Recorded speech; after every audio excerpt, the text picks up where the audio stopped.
Il est midi, bonjour à toutes et à tous, c'est l'heure de votre journal. Tout de suite les titres de l'actualité. L'Algérie exprime sa profonde inquiétude concernant l'acte de sabotage délibéré des gazoducs Nord Stream 1 et 2. Son représentant auprès des Nations Unies a dénoncé les dangers que de tels actes posent à la stabilité et à la sécurité internationale. Nous l'écouterons dans quelques instants.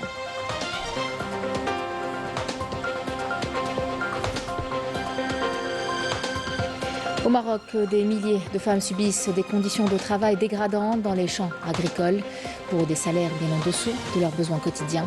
Leur cri face à cette injustice reste étouffé par un silence systémique.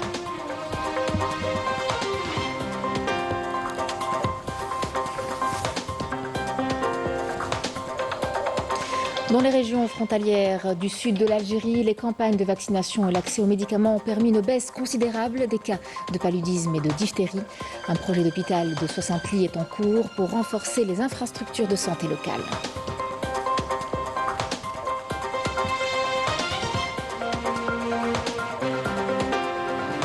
Et puis nous parlerons de la soirée d'ouverture hier de la 12e édition du Festival international du film arabe. Un festival qui promet d'être une totale immersion dans le monde du cinéma arabe avec une soixantaine de films en compétition. Mesdames, Messieurs, bienvenue à vous. Tout d'abord, cette information importante sur la scène internationale. L'Algérie, à travers son représentant permanent auprès des Nations Unies, a exprimé ses vives préoccupations pour ce qui est de l'attaque délibérée contre les gazoducs Nord Stream 1 et 2. Intervenant au cours d'une réunion au Conseil de sécurité de l'ONU, Ammar Benjama a dénoncé les dangers que de tels actes posent à la stabilité et à la sécurité internationale. Ammar Benjama a rappelé que malgré l'ampleur de cet événement qui remonte à 2 années, les responsables n'ont toujours pas été identifiés ou traduits en justice. On l'écoute. At the outset, I would like to reiterate Algeria's deep concern. Je tiens tout d'abord à exprimer la profonde inquiétude de l'Algérie concernant l'acte de sabotage délibéré des gazoducs Nord Stream 1 et 2. 2 ans après ce grave incident qui a menacé la paix et la sécurité internationale, les auteurs de cet acte n'ont toujours pas été identifiés ni présentés à la justice. Grâce aux enquêtes menées par les autorités compétentes en Allemagne, en Suède et au Danemark, le Conseil a été informé que les dommages subis par les gazoducs étaient dus à un acte de sabotage délibéré. La sécurité des installations énergétiques transfrontalières était vitale et ne peut être menacée en toutes circonstances, relevant que leur sabotage impacte les approvisionnements en énergie, non seulement pour des millions de personnes, mais aussi pour des secteurs vitaux, tels que la santé, l'agriculture, la production alimentaire et les transports.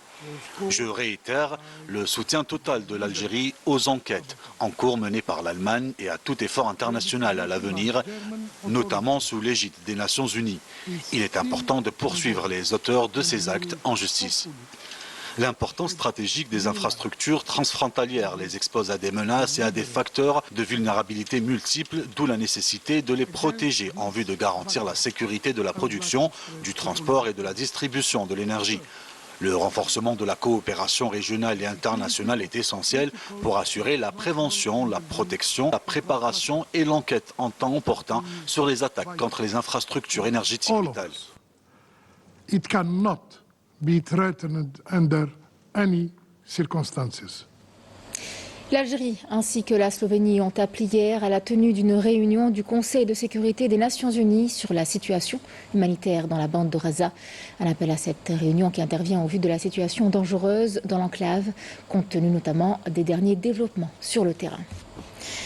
Le Front Polisario vient d'obtenir plusieurs victoires juridiques. La Cour de justice européenne a rejeté les recours du Conseil et de la Commission de l'Union européenne, confirmant ainsi l'annulation des accords signés avec le Maroc qui s'appliquaient illégalement au Sahara occidental. Une décision considérée comme un pas important dans la lutte contre l'exploitation des ressources sahraouies et qui vient là renforcer la position juridique du Front Polisario dans son combat. Amel Barba. C'est une victoire écrasante pour la cause sahraoui dans sa bataille juridique pour mettre un terme au pillage des ressources du peuple sahraoui. La justice a donné raison au Front Polisario, considéré comme le seul représentant légitime du peuple sahraoui, en rejetant les recours introduits par le Conseil et la Commission de l'Union européenne. La Cour de justice de l'Union européenne a invalidé définitivement 2 accords commerciaux signés entre le Maroc et l'UE. étendue illégalement au Sahara occidental occupé. Ces accords de 2019 en matière de pêche et de produits agricoles auxquels le peuple du Sahara occidental n'a pas consenti ont été conclus en méconnaissance des principes de l'autodétermination et de l'effet relatif des traités, a tranché la haute juridiction établie à Luxembourg. La Cour, grande chambre, déclare et arrête 1. Les pourvois sont rejetés. 2. Il n'y a pas lieu de statuer sur les demandes de maintien des effets de la décision 2019-441 du Conseil. 3. La Commission et le Conseil supportent leurs propres dépens, ainsi que ceux exposés par le Front populaire pour la libération de la Sarguilla, El Hamra et du Rio de Oro, Front Polisario, dans le cadre des présents pourvois. 4.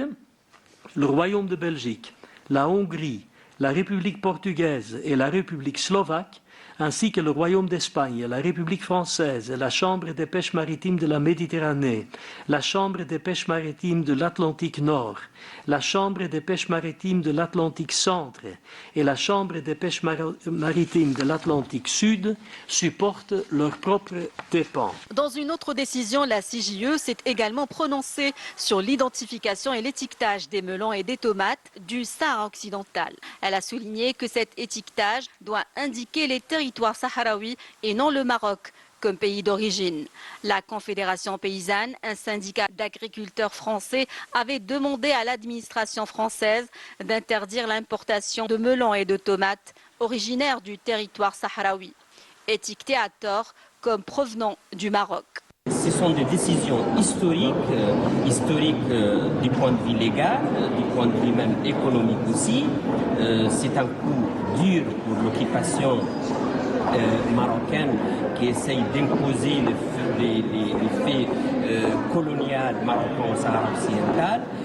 C'est un coup dur à l'économie d'occupation, puisqu'aujourd'hui, à partir d'aujourd'hui, toutes les entreprises européennes qui opèrent au Sahara occidental doivent quitter les territoires. Il n'y a plus de cadre juridique pour qu'ils continuent avec ces opérations. C'est un coup dur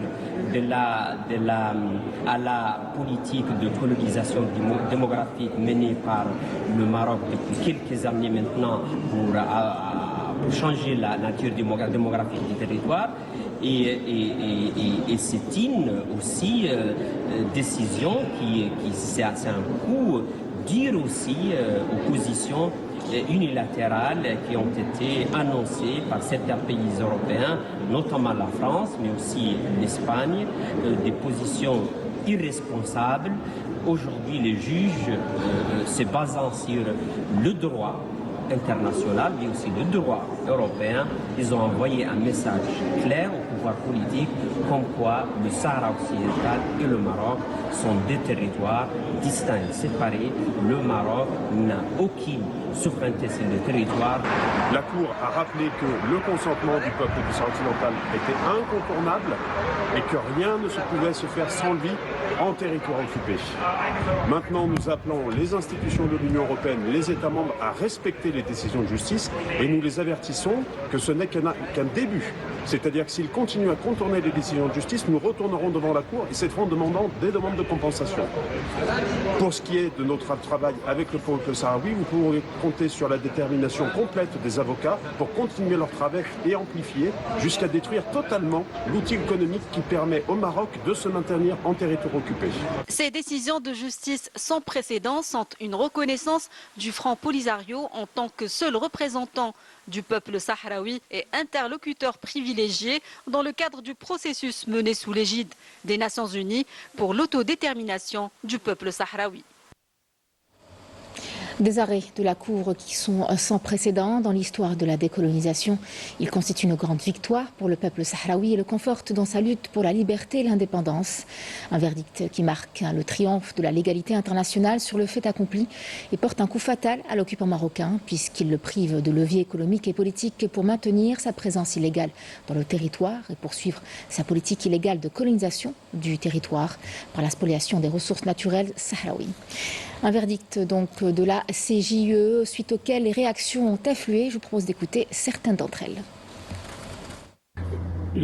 Toutes les franges du peuple sahraoui partout dans le monde, mais surtout ceux qui se trouvent dans les territoires occupés se réjouissent de la décision de la Cour européenne. Une décision qui rétablit le droit des Sahraouis à leur richesse et consolide leur droit à la liberté, à l'indépendance et à l'autodétermination. Cette décision vient confirmer que le propriétaire légal et unique de ces terres et de ces richesses est le peuple sahraoui. Cette décision vient mettre un terme à des spoliations qui ont duré une cinquantaine d'années. Elle annonce le début d'une autre bataille, celle de la demande de dédommagement de 50 années de spoliation continue. C'est une décision historique pour le peuple sahraoui et sa lutte juste. Cette décision rétablit le droit des Sahraouis à décider du sort de leurs richesses et aucune décision ne peut être prise sans leur consentement. C'est un couronnement d'une longue bataille juridique et d'un long combat que les Sahraouis ont mené par le biais de leur seul et unique représentant, le Front Polisario. C'est aussi une reconnaissance que le seul souverain de ces terres n'est autre que le peuple sahraoui.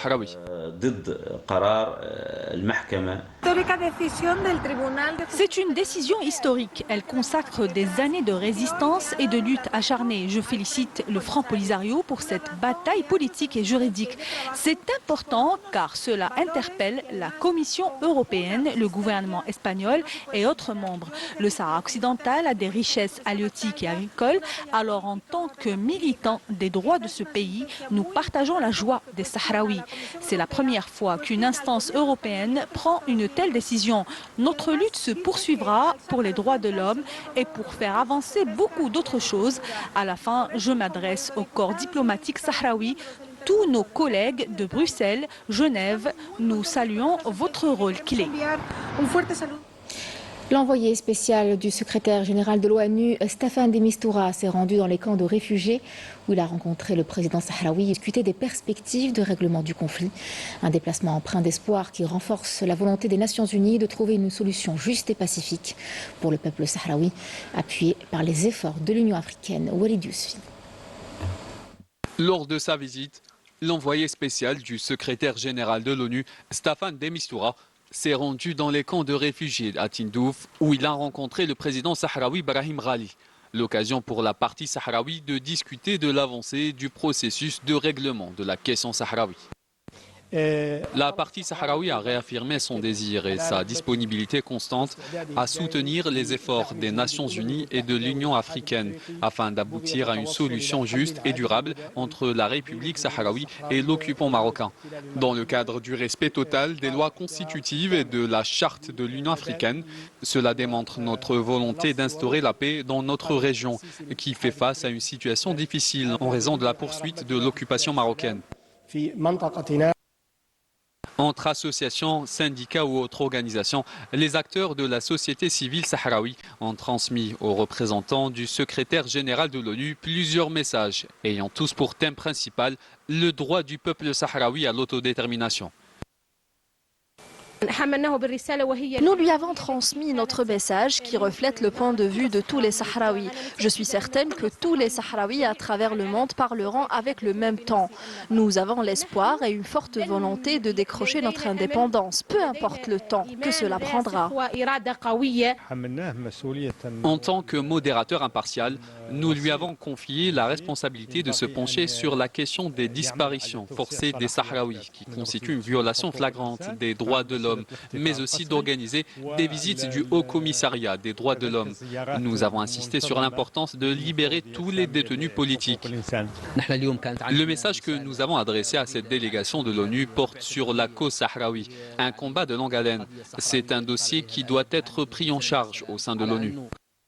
Cette visite constitue une occasion pour le Front Polisario, seul représentant du peuple sahraoui, de réaffirmer le rôle des Nations Unies dans le règlement du conflit sahraoui et de garantir son droit à l'autodétermination.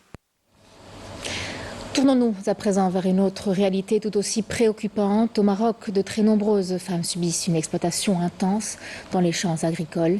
Soumises à des conditions de vie exténuantes, sous une chaleur accablante, elles luttent pour des salaires bien en dessous de leurs besoins les plus élémentaires. Et malgré le silence des autorités, ces travailleuses courageuses s'efforcent à revendiquer leurs droits et à dénoncer des abus qui persistent dans l'ombre. Yasmine Massaoudi. Victimes d'une exploitation sans répit, des milliers de femmes travaillent dans les exploitations agricoles au Maroc sous le regard silencieux du Marzen. Bien que témoin de leurs conditions de travail éprouvantes, le Marzen reste complice, fermant les yeux sur les abus. Pendant que les propriétaires et les investisseurs profitent des récoltes, ces femmes endurent des conditions dégradantes sans aucune protection ni reconnaissance.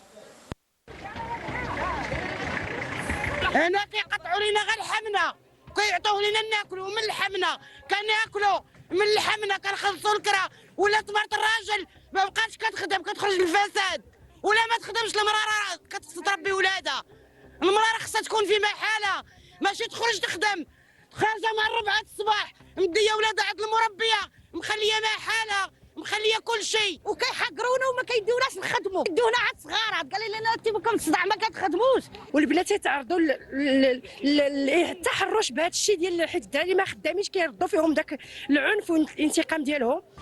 Sous un soleil de plomb, ces femmes consacrent de longues heures à des tâches épuisantes pour des salaires dérisoires, souvent insuffisants pour couvrir leurs besoins quotidiens. Dans un cadre où la protection légale fait défaut, elles se battent pour améliorer leurs conditions de vie sans garantie de dignité ni de justice. انت كتشوف الوقت اللي ناضي فيها اولا الوقت راه قاصح الحال من 4 وحنا فايقين والثمن ما كاينش والفلاح يجربك حتى وكان يطيح لك كتافك الجوف ديالك تحرقوا باش تجيب ديك 70 درهم وسيرتو الدراري مساكن ما خدامينش. علاش هاد الرجال ما يخدموا علاش كان على بوليدات وواحد مرته نابسه وعنده 3 الوليدات وما بغاوش يديوه ومشيت انا رجعت للدار وديته في بلاصتي لبستو جاكيتي ولبستو الجلابه باش طلع يخدم ونهار كامل وهو ساكت تتخلص وجاب على العيالات وربي اللي قاد بينا. سيكوريتي ما كايناش، ظروف العمل اش غنقول لك بكرفصه اي واحد سولتيه هنا غيخدم بلا شي حاجه اللي كدير الوقايه، شي حاجه الوقايه ما كايناش في لاصير هنا. ونتحدانا اي واحد هنا فينا وكتمشي تما خاصك تولي عبيد باش تبقى خدام انت في ديك الضيعه الفلاحيه، خاصك تولي عابد لهذاك المسؤول اللي كاين تما. علاش؟ باش تصبر تجيب ديك 80 درهم. Les histoires tragiques de ces femmes se font entendre à chaque coin de ces exploitations agricoles, où elles sont menacées d'éviction ou de réduction de salaire. Appréhendant la perte de leurs moyens de subsistance et face au silence d'un système qui considère ces abus comme des détails insignifiants, le cri réprimé de ces travailleuses constitue une dénonciation de l'injustice et de l'oppression qui les entoure. Chez nous, en Algérie, les efforts déployés pour améliorer la santé publique portent leurs fruits, notamment dans les régions frontalières d'Ingezem et de Bord Bedi Mortar. On y remarque un net recul des cas de paludisme et de diphtérie, grâce en grande partie à des campagnes de vaccination et une meilleure disponibilité des médicaments. De plus, un nouveau projet d'hôpital est en cours avec l'ambition d'offrir des soins de qualité à toute la population locale. Rina Lohari. La prise en charge rapide et efficace des cas de paludisme et de diphtérie découverts dans les wilayas de l'extrême sud algérien n'a pas tardé à porter ses fruits. Une baisse significative de ces cas a même été enregistrée à Ingezem et Bord Bedi Mortar, résultat des nombreux efforts déployés par les pouvoirs publics qui ont assuré les soins et les médicaments nécessaires à travers l'ensemble des centres de santé, notamment dans la commune de Timiaouine. Le nombre de cas de paludisme a diminué. Cela permet d'affirmer que les efforts déployés par l'État, notamment par les équipes médicales et paramédicales, ainsi que par l'ensemble du personnel de la santé, certains membres de la protection civile et du ministère de la Solidarité sociale ont eu un impact positif sur le bilan. Un autre point important est la disponibilité des médicaments nécessaires pour traiter le paludisme et la diphtérie au niveau de Bord Bedi Mortar, bien qu'aucun cas de diphtérie n'a été enregistré dans cette wilaya.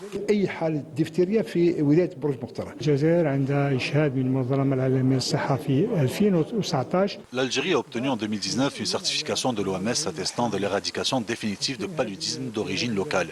Les cas enregistrés dans les 3 wilayas concernent des étrangers. Le ministère de la Santé a mobilisé tous les moyens nécessaires pour traiter ces maladies. Le sérum antidiphtérique est également disponible, de même que tous les médicaments pour assurer une prise en charge complète des patients atteints par cette maladie. Les équipes médicales locales et celles du Croissant Rouge algérien mènent une large campagne de vaccination contre la diphtérie au profit de tous les habitants de cette wilaya frontalière. L'objectif est de prévenir et de traiter un maximum de personnes touchées par ces maladies infectieuses. Les équipes médicales sont venues jusqu'à nous et nous sommes reconnaissants pour leurs efforts et les vaccinations.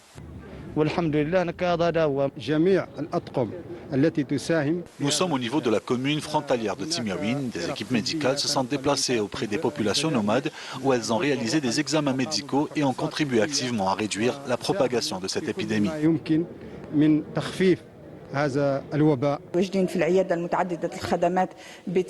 Aujourd'hui, nous nous trouvons à la polyclinique de la commune de Tinzaouatine, où le nombre de patients est très réduit. La vaste campagne de vaccination menée par des équipes médicales et les équipes de la protection civile qui a touché tous les citoyens, y compris les populations nomades, continue de porter ses fruits. Un projet de réalisation d'un hôpital d'une capacité de 60 lits est en cours. Une fois opérationnel, cet hôpital sera doté de toutes les infrastructures nécessaires et contribuera à renforcer le secteur de la santé dans la région, améliorant l'accès aux soins pour la population locale. Avec une production en pleine expansion et une demande internationale croissante, les produits algériens semblent prêts à conquérir les étals des grandes capitales européennes, tout en renforçant l'économie nationale ainsi que l'autosuffisance. Un salon national qui se déroule au Palais des Expositions à Alger. Abdesalam Habès et Yanis Abdelkassem. Des pommes bien juteuses, des raisins, de la nectarine bien mûre et des légumes gorgés de soleil. Le produit agricole algérien se distingue non seulement par sa qualité, mais aussi par sa saveur exceptionnelle. La Foire nationale des fruits et légumes a permis à de nombreux agriculteurs d'exposer leurs récoltes qui ne cessent de séduire les marchés internationaux. Nos produits sont 100% bio, sans produits chimiques ajoutés. C'est ce qui attire nos clients à l'étranger. Nous veillons à respecter les normes de qualité pour répondre à la demande croissante. Comme la majorité des entreprises algériennes, nous visons à exporter l'excédent de la production.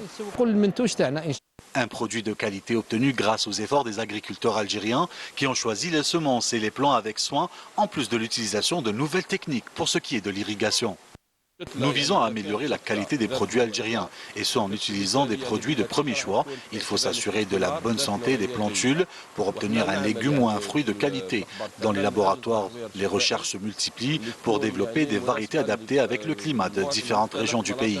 L'objectif étant d'atteindre l'autosuffisance en matière de fruits et légumes tout en augmentant les exportations pour diversifier les revenus hors hydrocarbures, une stratégie désormais adoptée par l'État qui mise sur la valorisation des richesses agricoles algériennes. Imaginez de la charcuterie parfumée aux fruits ou encore de la terrine d'agneau aux abricots et aux raisins, pourquoi pas. Alors à Oran, une formation innovante en charcuterie fait sensation. Sous la houlette de Kader, un formateur passionné, les stagiaires apprennent à transformer la viande en véritable œuvre d'art culinaire. En alliant l'art de la pâtisserie à la charcuterie, Kader propose un concept des plus audacieux, devenir boucher-pâtissier. Un reportage de Yasmine Amri. Au cœur de cet atelier, l'ambiance est studieuse. Kader, boucher-pâtissier de métier, est à l'œuvre, entouré de ses stagiaires, devant son plan de travail. Il découpe, façonne et garnit des créations qui surprennent autant par leur forme que par leur saveur. Ici, on ne se contente pas de découper la viande seulement, on la transcende pour en faire une véritable création culinaire. Sous l'œil vigilant de Kader, les stagiaires suivent attentivement ses directives, apprenant chaque geste avec soin. Aujourd'hui, il travaille sur un nouveau concept innovant dans le monde de la charcuterie, la pâtisserie de viande. Je voulais innover en appliquant l'art de la pâtisserie à la viande, en créant les tartes et feuilletées à base de viande et de saveurs locales, pour la rendre plus attrayante, surtout pour les enfants.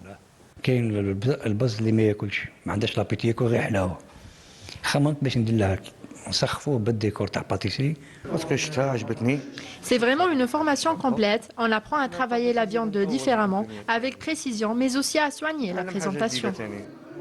Après l'effervescence de l'atelier, Kader se rend aujourd'hui dans la boucherie de l'un de ses stagiaires pour un suivi personnalisé. Ce stagiaire, qui a récemment terminé sa formation en pâtisserie de viande, met déjà en pratique les enseignements reçus.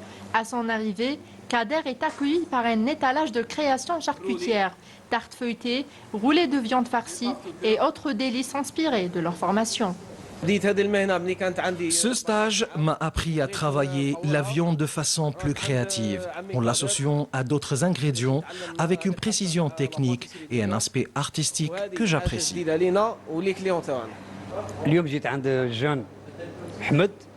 Je suis venu chez mon élève pour suivre ses progrès. Former des stagiaires, c'est pour moi l'occasion de partager mon expérience et de montrer que la viande peut être travaillée différemment. Mon objectif est de leur donner les outils pour qu'ils puissent à leur tour innover.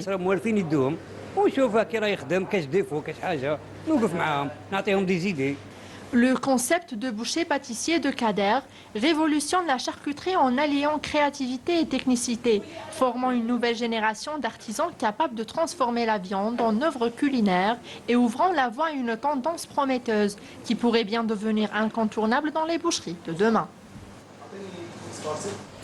Clôture aujourd'hui de la 7e édition du Salon international dédié au secteur de l'immobilier, du bâtiment et des travaux publics Bati-Est Expo à Constantine, qui a connu une forte participation d'exposants entre sociétés nationales et étrangères. Alors il avait pour objectif de faire la promotion des entreprises de bâtiments et de travaux publics qui opèrent selon les principes économiques d'énergie et amis de l'environnement, mais aussi pour mettre en valeur les potentialités des opérateurs économiques nationaux dans le domaine du bâtiment. Smaïl Belkhadia. Au bout de cette édition, le salon Bati-Est Expo de Constantine est devenu le rendez-vous privilégié des professionnels du secteur du bâtiment à la faveur des opportunités offertes pour les échanges d'expériences et les éventuels partenariats. Grâce à ce salon de Constantine, nous avons pu établir des contacts très intéressants. Nous nous sommes rapprochés plus de la région Est de notre pays parce qu'il ne faut pas oublier le marché local, c'est un continent déjà. Et c'est ce qui va nous ouvrir des portes, Inch'Allah, vers l'export. On fabrique 1 million de tonnes chaque an. On fait aussi l'exportation du clinker. Cette année, on a arrivé à 165 000 tonnes de clinker exporté à l'étranger. On a ramené un petit laboratoire ici pour montrer les étudiants les techniques de contrôle telles que la chimie ou les physiques pour la chaîne de fabrication. Notre objectif, c'est d'améliorer la fabrication nationale dans ce domaine, le domaine des portes et les cuisines. Et on envisage aussi l'exportation plus tard. Le salon du bâtiment et de l'immobilier se prépare déjà pour une 8e édition à l'est du pays. Smaïl Belkhadia que nous retrouvons avec nous en direct de Constantine. Smaïl, bonjour. Alors, parlez-nous un peu des enseignements que nous pouvons tirer de ce salon. Oui, bonjour Nor, bien très heureux de vous retrouver dans ce Bati-Est Expo qui bien arrive au terme de cette exposition, c'est le dernier jour et on en a profité pour rencontrer Monsieur Hanish qui organise ce Bati-Est pour sa 7e édition. Alors, quel bilan faites-vous Monsieur Hanish de ce Bati-Est Expo de cette année ? La 7e édition du salon Bati-Est Expo s'est déroulée dans de très bonnes conditions. Nous avons reçu un nombre de visiteurs jusque-là qui dépasse les 17 000 visiteurs. Au terme de cette journée, on s'attend à atteindre au minimum 25 000 visiteurs professionnels qui sont venus de différentes régions du pays. Et on a reçu plus d'une trentaine de délégations d'hommes d'affaires étrangères et même des ambassadeurs et des chargés d'affaires pour des rencontres de partenariats commerciaux et des partenariats à l'investissement. C'est une édition qui a tenu toutes ses promesses et qui va contribuer certainement à booster l'économie en Algérie de façon générale et dans la région de l'Est d'Algérie de façon particulière et exploiter à bon escient tous les atouts et toutes les potentialités énormes dont dispose cette région. Merci Monsieur Hanish. Juste le temps de vous souhaiter aussi bon courage pour le salon de l'agroalimentaire qui va débuter dans quelques jours. Voilà, j'espère qu'on aura été complet, Nor. Oui, absolument. Merci à vous, Smaïl Belkhadia. Je rappelle que vous étiez en direct avec nous de Constantine du salon Bati-Est. Et nous revenons à présent du côté d'Oran, mais pour vous parler cette fois de la soirée d'ouverture hier de la 12e édition du Festival international du film arabe qui promet d'être une totale immersion dans le monde du cinéma arabe avec une 60aine de films. Alors, il faut savoir que la cérémonie d'ouverture a été en tout cas marquée par un hommage à des figures emblématiques du cinéma. Notre envoyé spécial, Emir Nebesh.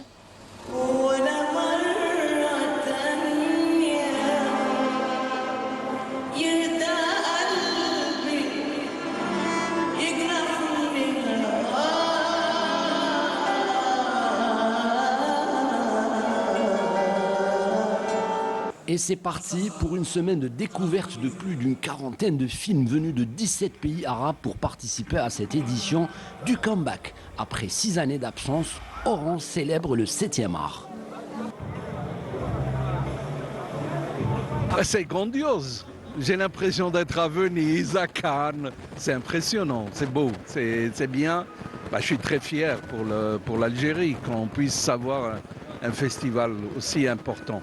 Une cérémonie d'ouverture marquée par le message exprimé par les organisateurs et les représentants de la culture en Algérie sur la nécessité de promouvoir les arts, notamment le cinéma, qui est un moyen efficace pour défendre les causes justes. En regardant les films, j'ai appris des expressions d'amour et de paix.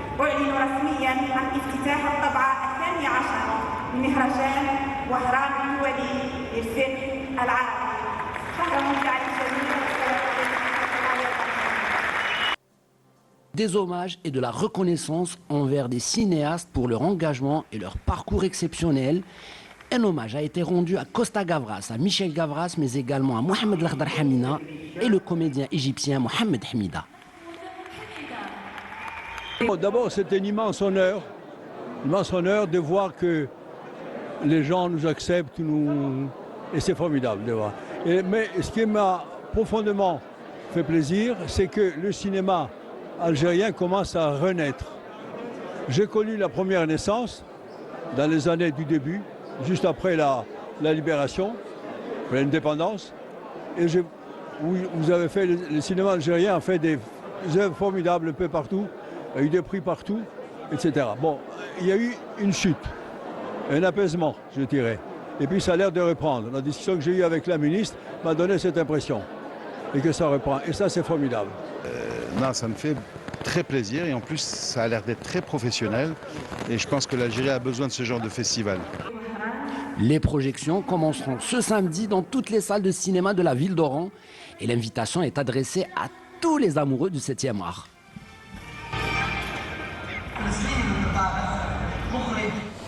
C'est la fin de ce journal. Merci à vous de l'avoir suivi. Tout de suite, les nouvelles du ciel. Et puis, je vous retrouve à 19h pour l'édition du soir. Très bon après-midi à vous.